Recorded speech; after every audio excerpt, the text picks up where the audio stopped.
Hello, everybody, and welcome to another edition of the Knicks Film School Pregame Show. My name is Andrew Claudio, a.k.a. GMAC, and it's time to preview a playoff matchup against the Philadelphia 76ers.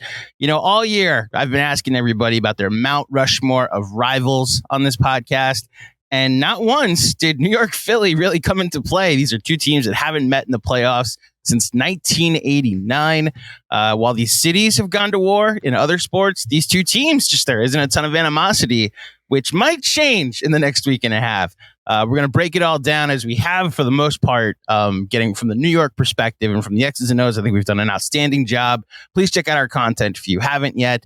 But it's time to get the Philly perspective, which is what the pregame pod is for. And the first place we got to go to is, of course, from the legendary Rights to Ricky Sanchez podcast, Mr. Michael Levin. Mike, how you doing, my man? I'm excited. I'm nervous. I'm excited. That's how the playoffs work, right? We're new to this recurring playoff appearances thing. So this is like what it's supposed to feel like, the anticipation of an opponent going into a 7-game series. I think so. It is. I don't know that the Sixers or their fans are a model for how anyone should feel about anything. Fair. Completely fair. So I want to get to some X's and O's stuff with you, and I know we're pressed for time today, but I start every single pregame pod, and I ask Spike this, I ask Olinger this, like, how are the vibes? And I kind of got a sense of it watching your postgame the other night, that it was a hint of relief, but it was also like, all right, now there's an opportunity. So am I reading that right? Is that the vibe in Philadelphia at the moment after surviving the play-in? I think so. I mean, ugly game, really embarrassing first half, looking that tentative and confused and like planless against Miami's zone was pretty disheartening. Embiid didn't look 100% right or even really close to it. Maxey seemed pretty tentative himself. But to come back and take over in the second half, and for role players to step up and for the defense to lock in, it felt like they lose that game so often, and they have lost that game so much in the last 6-7 years, that at least finally we fucking won it this time. And so you can go like, all right, fine. So it definitely felt a little like survive and advance-y, but and just avoiding, this is nothing against the Knicks, but everybody wanted to avoid the Boston side of the bracket. So to get on this side and have a shot, and it's a better outcome, but a big dogfight incoming. Yeah, I know Paul Reed got into some created some bulletin board material, if you want to call it the easier matchup. Look, I'm always someone looking for it and looking to start the Twitter wars if we can. My heart's just not into it when he's like, yeah, the Knicks are the easier matchup compared to the Celtics. This Celtics team with the 5th greatest net rating of all time. However, going into this matchup with the Sixers, and more specifically from your perspective, going into it with the Knicks, so a little behind the scenes. I create all the social clips, like the podcast clips for the show anytime something goes out. And over the last couple of days, I've made 4 or 5. And how at the top, usually there's like a part of the graphic that's like the topic. And it's like a catchword, like Embiid overrated, like Brunson MVP ? Like, I've had the exact same thing at the top of every single graphic promoting our coverage of this series. And it's, how healthy is Joel Embiid? Because it's the only question that matters. We could talk about how they're going to cover Maxey, how they're going to cover Brunson, what lineups both coaches might use. The most important, and really the only question I think that matters, is how healthy Joel Embiid is, because I think it determines literally everything else that could happen in this series. And I'm sure you agree. So I'm just going to throw that to you. In your estimation, based off of what I saw on Wednesday night, it doesn't seem like he's very healthy. But how healthy do you believe Joel Embiid is? Yeah, it's hard to know. I mean, he looked really good. He missed 2 months. He comes back, looks probably better than expected for the handful of games he played in the regular season. The Sixers go 8-0 to close it out. They still fall into the play-in because of some pretty rough tiebreaker situations. And then he gets hurt in the Orlando game, plays through it, and misses the final game of the season, which was, it ended up not mattering because they ended up falling to the play-in anyway. But that it felt a little bit like alarm bells of, if this is a win and avoid the play-in situation, which could have happened had Doc Rivers held up his end of the bargain,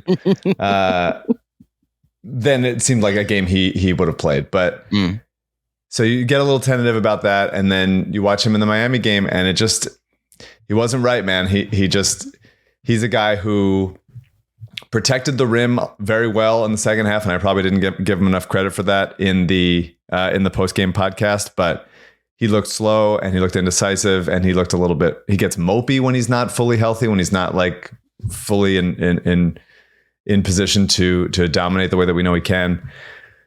The benefit is that he's not going to have to defend the perimeter that much against Knicks bigs who are not stretch shooting threats in a way that if it was against Porzingis or Horford or Brook Lopez or Miles Turner or something would be more of an issue. Embiid, even against Kevin Love, just like really does not like to come out on shooters. He sort of just waves at him.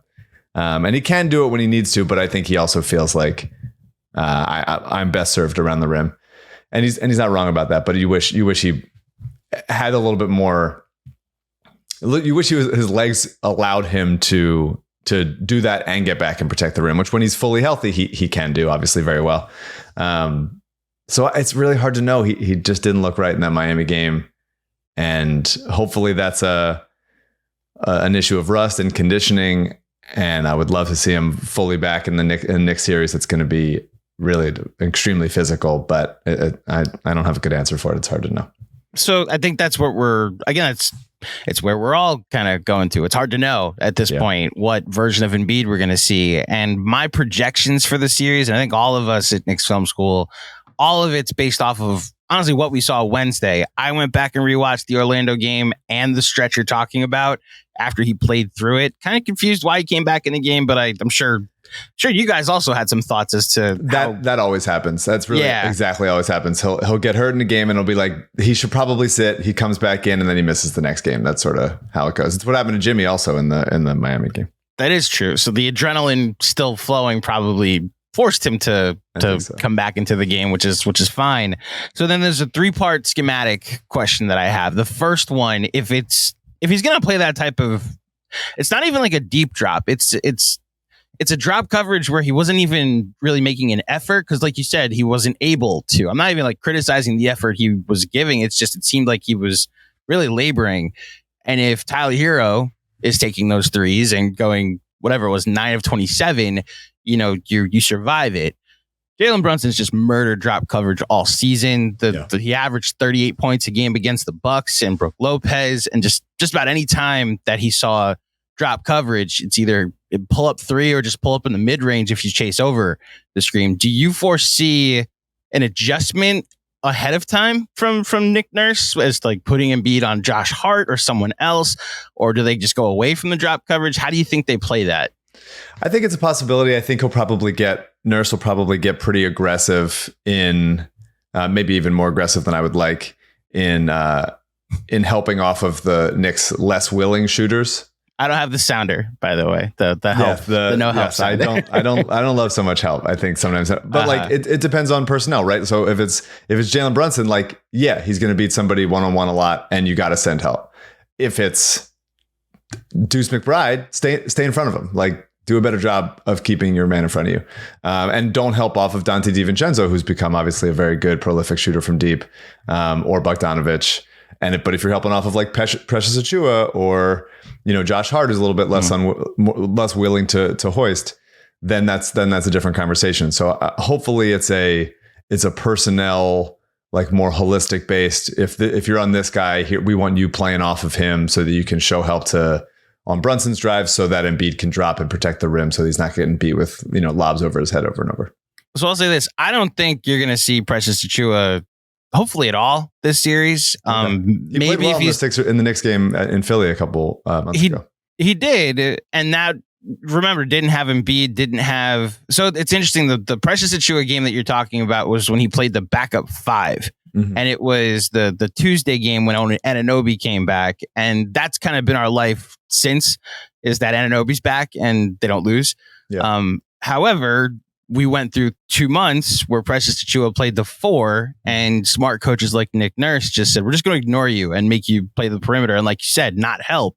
And it was that Sunday night game, which we were in attendance for as a company, that 79-73 flashback to the 90s. That seemed to be the final straw, with Tibbs being like, okay, we tried this for as long as we could. I'm getting Anunoby back. I'm going to go with a more spacing configuration in my starting 5.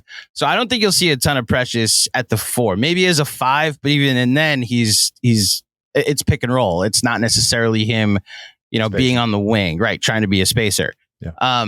My thought specifically with the drop is really, it's a Brunson related question and how they're going to defend Brunson in this series. Because I could see them when the spacing wasn't optimal, like when Precious was playing the 4, we saw it on that Sunday night game. Then in the other matchup, he played fine and they were getting out in transition. And I'm curious if you had maybe it's not necessarily an Embiid question, but how do you think they'll best try to defend Brunson this series? Whether it's like with Oubre, with Batum, like probably a lot of Kyle Lowry being a pest. Yeah. How do you think they'll try to defend Brunson? Different looks. I think Embiid will probably drop. And they'll live with pull up mid ranges with Batum coming over the screen to try to affect the shot. And then maybe in later in the fourth quarter, Embiid will go like, okay, let's switch. Okay. But yeah, I think they'll throw different looks at him. I think it'll be a lot of Batum. You saw him had a couple of really nice plays on Tyler Hero. He's long, he's physical, he's got quick feet, and he stays in front of guys pretty well. And can recover for chase down blocks and stuff. I think Lowry's going to want to get in there and get into his body a little bit. They're going to miss, probably, it hasn't been officially announced or anything, but DeAnthony Melton would be great in this matchup. He's a great defender and also a great rebounder as a guard. One of the best, obviously, outside of Josh Hart. That's an issue in the series as far as rebounding because the Knicks are so good and the Sixers are lazy rebounding team. We've noted the lineup, by the way, that's starting 5 with Melton, how insanely plus 33, which is why Melton is also you're telling a lot of Knicks fans that we've noted how the importance of DeAnthony Melton. Yeah, for sure. I mean, just on both ends, I think just as far as like secondary creation and just like being willing to shoot it quick off the catch. But yeah, I think as far as the Brunson thing goes, I think he's gonna get his. If you can set up a situation where they have, you force him to make tough contested mid ranges, which obviously he's capable of doing, then I'd rather that than DiVincenzo going like 6 of 14 from 3.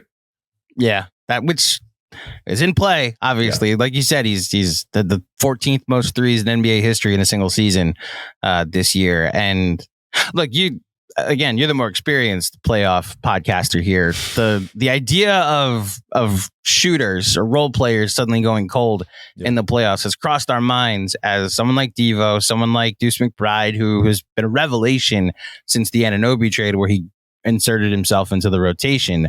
I guess my question is more so like, who of the Knicks role players are you not necessarily most afraid of, but are you focusing on? Because if they're going to try and take away Brunson, there are going to be other places that they can beat you. And is there a role player that you're like, you know what? I know we're supposed to take away Brunson, but I'm not going to let X also beat me. Like you just mentioned DiVincenzo. Is there anybody else you're like, okay, we can't let this person either beat us in this series? I think the Sixers there's a long history of like high IQ, athletic guard wings just hitting enough shots and being a pest on both ends. And I love Josh Hart at Nova, and I love the way he plays. And I wanted them to draft him, and they didn't. And it still hurts. A lot of those Nova guys obviously still hurt not being on the Sixers. I think Josh I almost said something real. Sorry, I almost said something really. Yeah, like they did technically draft one of them. I know. Yeah. But Josh, as far as like the Sixers are a weak rebounding team, better when Embiid's there, but still not excellent. And I think Josh is coming. Even Jimmy picked Embiid's pocket a couple times from the blind side. You saw like Marcus Smart has done that in the past. Drew Holiday's done that in the past. Brunson did it in the January game. Yeah. Brunson did it there. So I think you're going to see a lot of Josh Hart just like making heady plays. That's going to make him go crazy. I think his hesitancy from three is enough that that's kind of what you're going to live with and make him fire from deep for a while. But I think also the Knicks' athleticism and physicality advantage, I think, is where they're going to succeed in this series. And if those other guys hit enough shots, then it'll be a long series for us. 18 offensive rebounds the other night for the Miami Heat in that matchup. Now, again, it's one game. It's a one-game sample. That's how the Knicks beat the Cavs last year, was just winning the possession battle. And that's obviously a different team going into this. But it's something I noted, that if Josh Hart's able to create an advantage on the boards, that it's one the Knicks could obviously benefit from. So rewatching that game from January, and the tough part, I don't know if you felt this, but the 4 games that these teams played have just now given us no data to really, like the first game involved Julius Randle, which like he went 1 of 11 in the game, and the Knicks still won by a ton, but like Melton didn't play, and now he may not play in this series, but like Quentin Grimes was like one of the biggest benefactors of the fourth quarter. And he's obviously not going to play in this game because he's not on this team anymore. So like between that game, then the next game out of the break, obviously Embiid wasn't there. Then the Anunoby came back, but again, Embiid wasn't there. One game was missing Maxey and Embiid, and that's the game the Sixers won. But the one, like the 2 margins, I'll go to the first one that I'm able to at least, and I'm curious about whether you've thought about this. So Hartenstein seemed to guard Embiid well one-on-one, and that's like a Thibodeau staple, that you can bring help, but we're not going to, unless it's Jimmy Butler, we're not doubling hard as part of our philosophy. So if Embiid is compromised, I mean, I'm not going to ask you, do you think Isaiah Hartenstein can stop him? But like, in your opinion, do you think the matchup could potentially be favorable for the Knicks, that Hartenstein, who seemed to be okay with one-on-one coverage against Embiid in that one matchup? Or do you just kind of expect like, all right, this should be food, like this is the MVP and Embiid should win this matchup? Obviously depends on health. The thing Embiid is so good at, and Hartenstein's long and he's a good defender and he does a decent job. He has done a decent job on defending Embiid without fouling. But if Embiid has a matchup that he doesn't necessarily love, like he will get Hartenstein to pick up 2 fouls in 2 quick fouls. Yeah. And that's just what he does. He's very good at it. And obviously Mitchell Robinson is the same situation where if Embiid is annoyed, he's just going to like make him reach.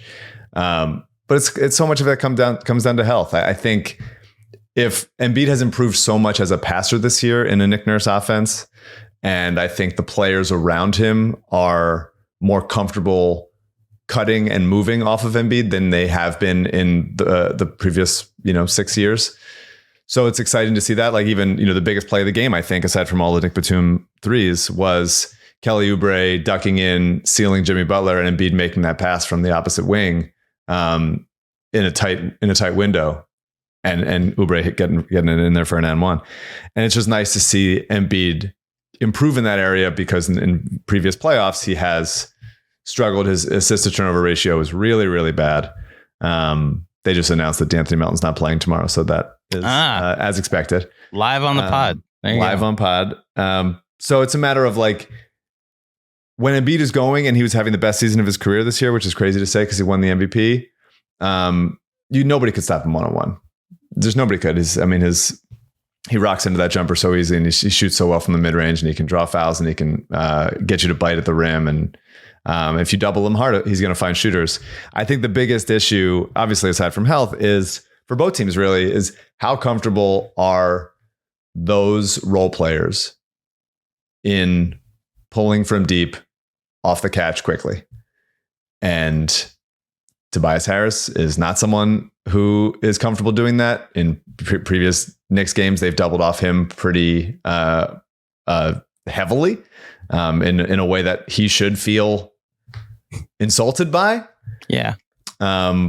Nick Batum, part of the Miami game was that everyone was too hesitant from three. Batum was, Buddy was, obviously Maxey was, which was pretty surprising.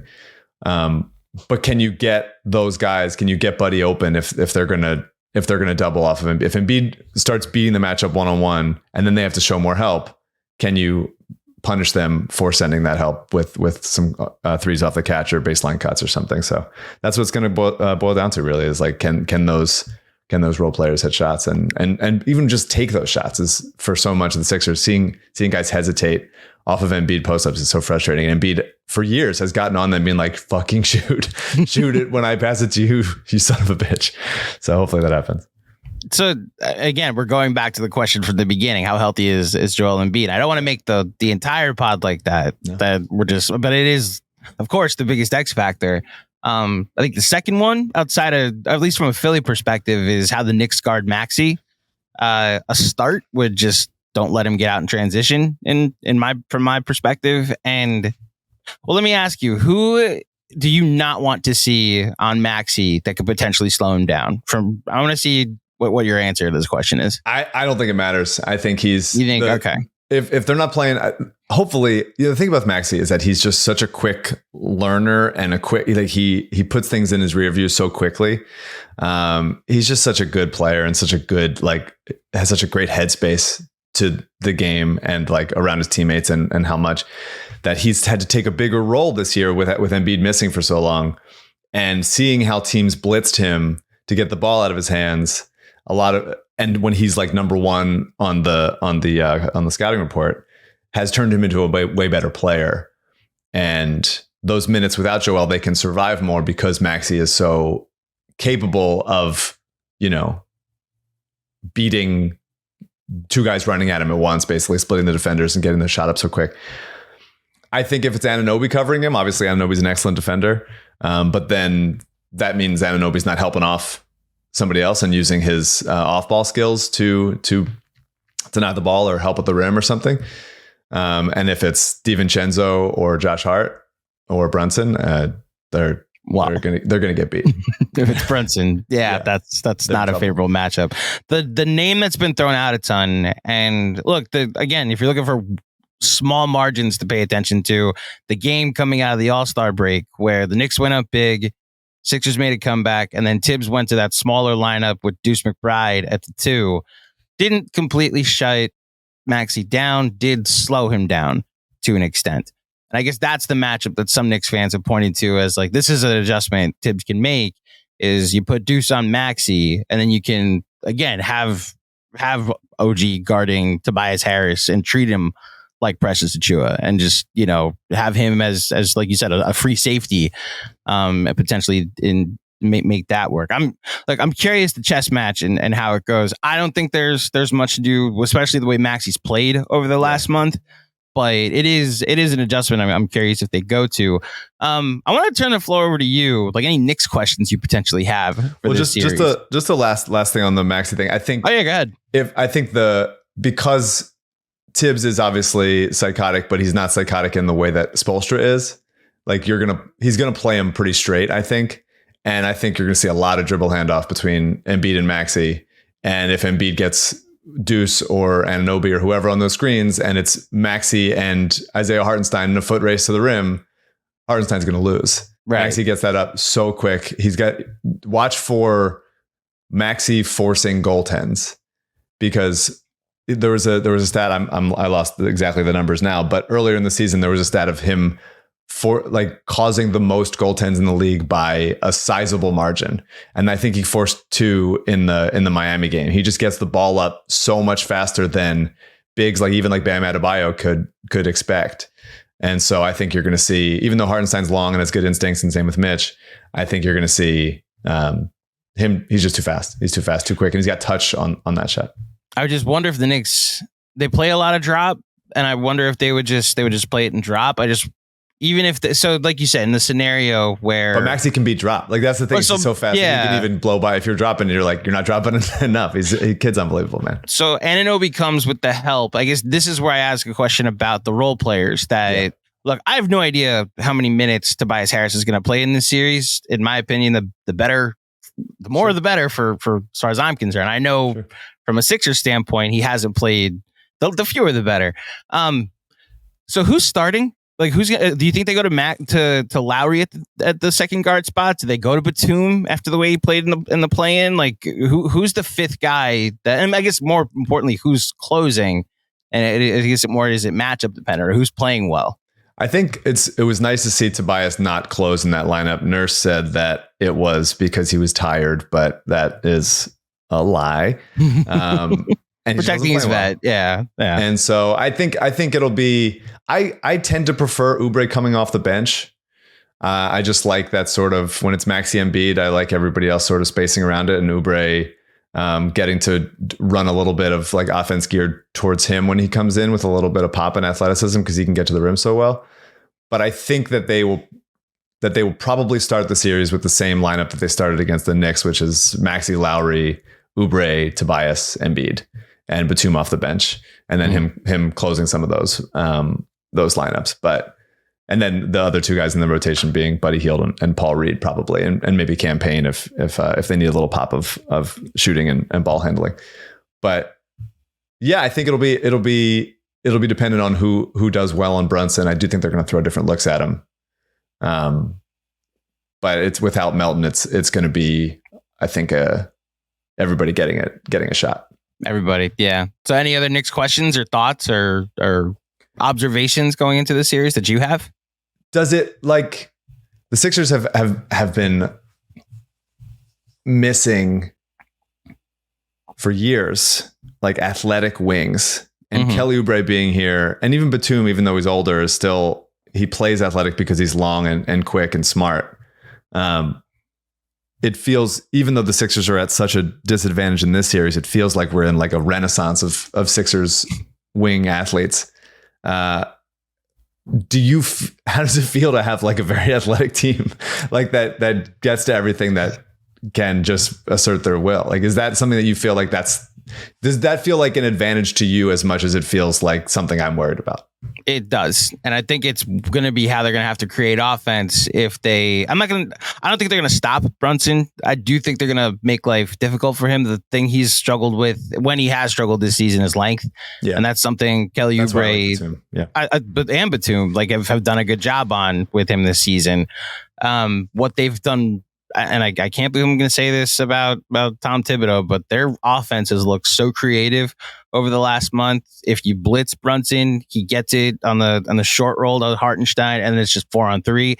If it's not Hartenstein, it's Josh Hart, and then it's once again a 4-on-3 with Anunoby cutting or DiVincenzo wide open. They get out in transition on every miss, and that's the benefit of Josh Hart being your lead rebounder at the moment. And that's, again, the Embiid health question. If he's lumbering to get back, then like we're playing 5-on-4 after every miss. Yeah. So yeah, it's a beauty to see, especially, look, I have an affection for Julius Randle. I defend him more often than I'm realistic about some of his deficiencies, but I find myself defending him a ton, especially with how well the Knicks are playing.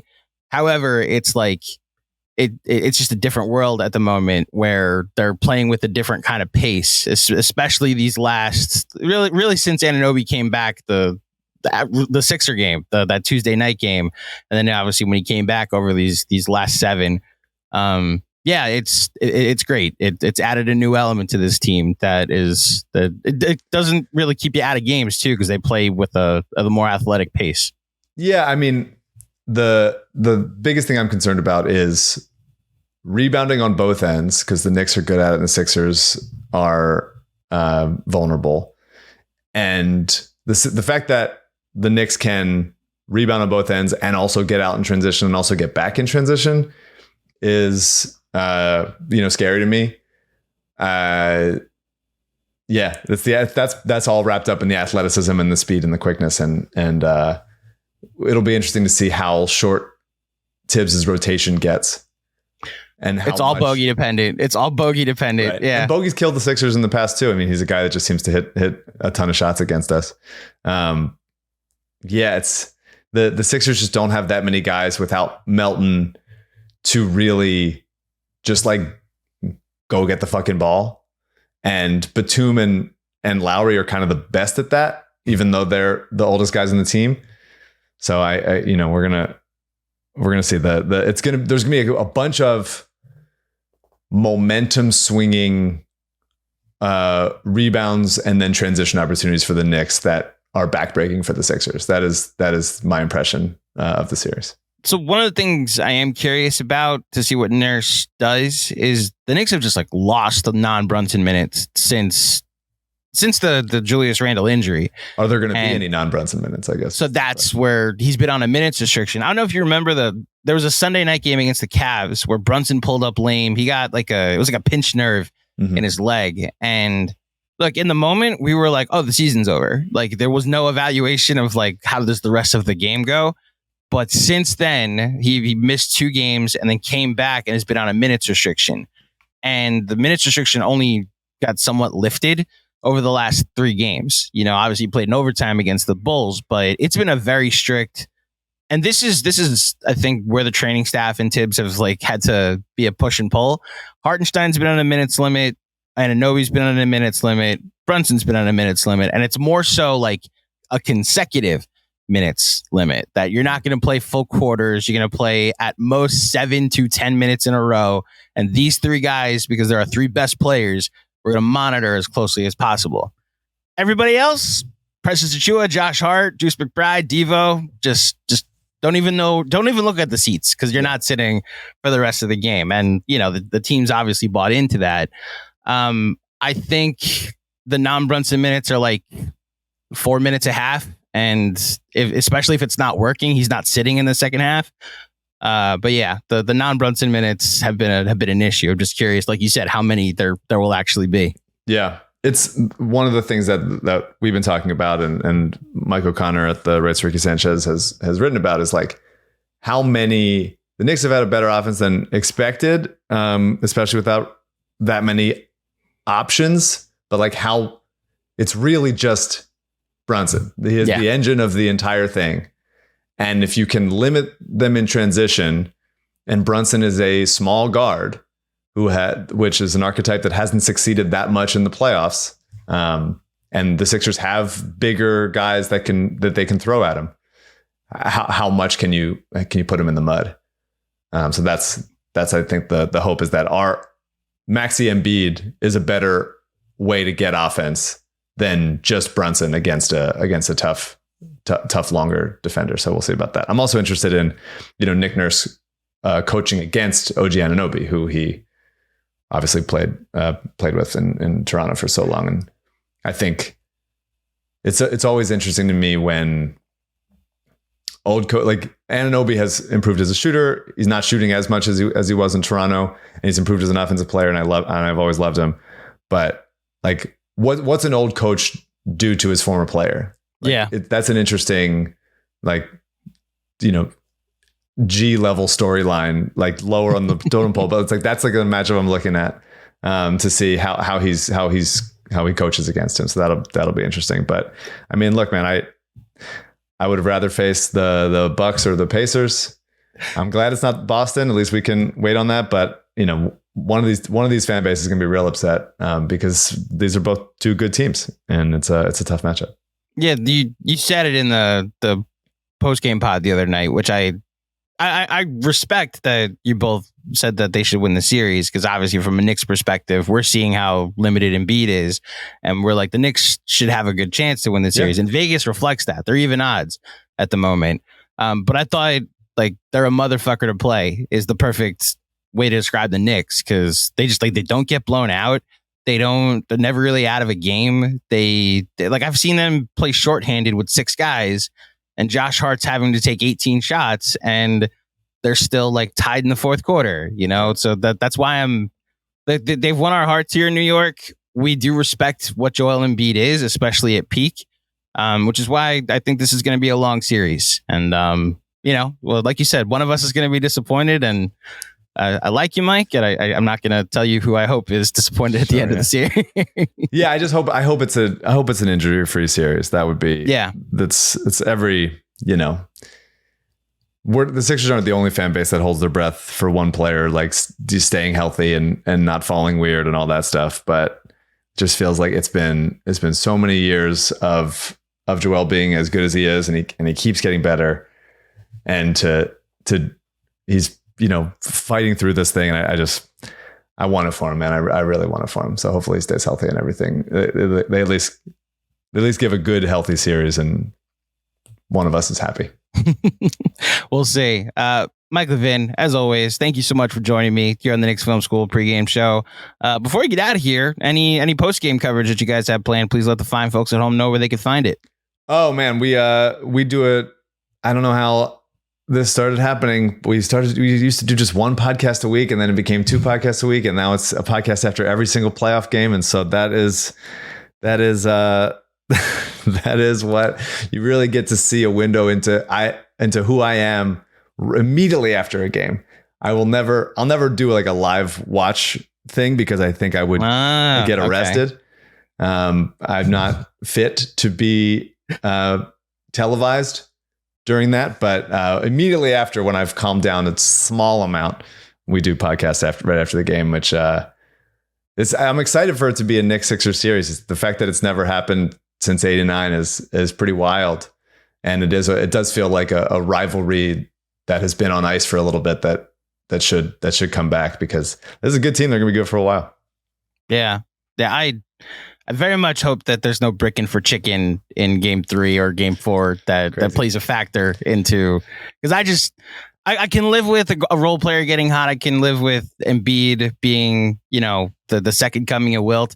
I can't live with the chicken promotion potentially ending my season. I understand that. As much as I'm glad that it might have ended the Miami Heat season, I can't let it happen to me, But it's two fan bases and two arenas that could really just suffocate you, I think, and turn the tide and feel like a college arena in that sense, when you feel like you're in enemy territory and stuff. And so it's going to be loud. I think there's going to be, obviously there's plenty of Knicks fans in Philly and plenty of Philly fans in New York. So it'll be contentious, but I'm excited. I want a good series. I want a good, healthy series. That's really what I want. And I'm not making a prediction, because if I do, they'll fucking fuck me on it. So no. I got to. So I can't get you to say you can give a prediction. My prediction is like, fuck these guys. Fuck the Knicks. You guys are in not the Knicks. Fuck the Sixers. When you guys like, you're still in the glory days. It's like feels still fun, and Brunson is this good and unbelievable, and we're there with Maxey, and we love, and like obviously, but we just have so much more baggage of so many more failures, and it's a little bit more like, you better fucking do this. It's not like I love my guys. It's more like, if you don't fucking do that, you mess me on this. Like, it's really. There's just too much. There's too many baggage for this guy. So hopefully they survive it, and we can exhale a little bit and move on for the first time in a while. I'm more just worried. I hope you survive it, or win or lose, Mike Levin. This is it, man. This is what you get. Can't move on. My life, my well-being is tied to these guys for better or more likely for worse. Well, I hope you have a pleasant viewing experience, although I guess in this case, I hope you have a miserable viewing experience. But you're welcome back anytime. Thank you to Mike Levin of the Right to Ricky Sanchez podcast. And thank you, everybody, for joining me, as always, for another edition. By the way, join us at T Squared Social. I'll be in Midtown, right around the corner from Grand Central, watching this game with everybody. I'll say this. Mike might not be wanting somebody to watch the game live with, but I can kind of handle it. I'll be motherfucking Embiid at the screen if he's flopping or potentially drawing 2 guys, getting the Knicks in foul trouble in the first half. So join us at T Squared Social in Midtown. It's free admission, under 21, and welcome as well. Until next time, thank you for listening. Thank you for watching. Enjoy the game, and I'll speak with you soon. Peace.